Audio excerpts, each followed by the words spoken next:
Hello everyone, welcome to my new blog. কেমন আছো সবাই? আশা করি সবাই ভালো আছো আর আমিও বেশ ভালো আছি।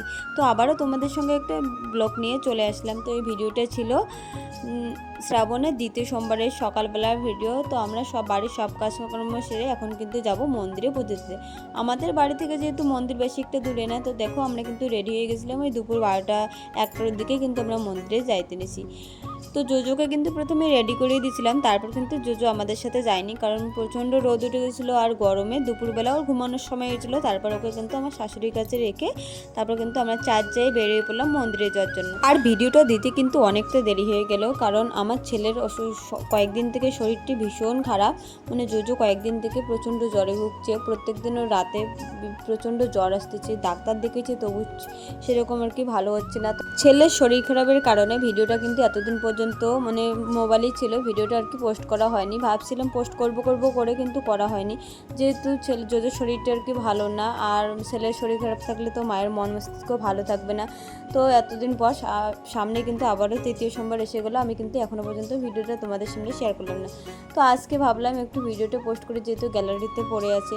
তো তারপর তোমাদের সঙ্গে কথা বলতে বলতে কিন্তু মন্দিরে চলে আসলাম। আর এদিকে উপরে উঠছিল কয়েকটা ভাগনা আর হইলো দেওর, ওরা উঠছিল উপরে। আমাকে বলতেছিল যে মামি আমাদেরও ভিডিওতে নেও, তো ওদেরকেও কিন্তু ভিডিওতে নিলাম। আর এদিকে দিদি গেছিলো, আমাদের কিন্তু এদিকে আকন্দ ফুল নেওয়া হয়নি, আর মন্দিরে তো আকন্দ ফুলের গাছ আছে।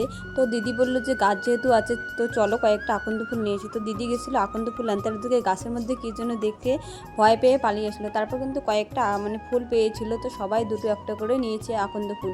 তো গাছ যেহেতু ছিল তাই কয়েকটা নিয়ে আসলো।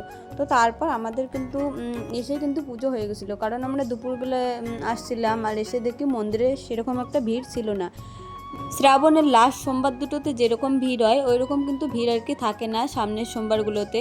তো তারপর কিন্তু আমরা এসেই পুজোর করে ঢুকে পড়লাম। আর আমরা কিন্তু এইবার শুধু একটা মন্দিরে আর কি, মানে একটা মন্দির বলতে মন্দিরে যেহেতু অনেক কটা শিবের স্থান আছে, আমরা কিন্তু এক জায়গায় জল ঢেলেছি, কারণ সবাই বলে যে এক জায়গায় জল ঢাললেই হয়, প্রত্যেকটাতে জল ঢালতে হবে এরকম কোনো কথা না। তো আমরা এদিকে পূর্ব দিকের ওইদিকে ঠাকুরখানে আসছি, ওখানেই জল ঢালছি। তারপর কিন্তু জল টল ঢেলে কয়েকটা ফটো ভিডিও তুলে তারপর কিন্তু বেশিক্ষণ আর কি থাকেনি, কারণ জোজো এদিকে কিন্তু চলে এসেছিলো, কারণ ও থাকেনি বাড়িতে, ওর কাকুর সঙ্গে চলে এসেছে। আর এদিকে কিন্তু আমার বান্ধবীরাও চলে এসেছে মন্দিরে, ওরা জল ঢালতে এসেছিলো বলে আমাকে বারবার ফোন করছিলো যাই তোদের সঙ্গে দেখা করি। তো ওদের সঙ্গে তারপর দেখা করতে গেলাম। ওরা অনেকক্ষণ আগে এসেছিলো, আমার জন্য অপেক্ষা করতেছিল অনেকক্ষণ থেকে। তারপর অনেক দিন পর ওদের সঙ্গে দেখা হয়, অনেক গল্প মজা করলাম। তারপর ওদেরকে নিয়ে কিন্তু আমি বাড়ি গেছিলাম, তো সেই ভিডিওটা তোমাদের সঙ্গে আর কি করা হয়নি আর কি ভিডিওটা। তো এই বোনটার সঙ্গে অনেক দিন পর দেখালো, ওর বিয়ে হয়ে গেছে, আমাদের পাশেই বাড়ি। তো খুবই ভালো লাগলো সবার সঙ্গে দেখা হয়ে। তো সবাইকে টাটা বলে আমরা কিন্তু এখন বাড়ি যাব, আর ওদেরকেও নিয়ে যাব আজকে আমাদের বাড়ি।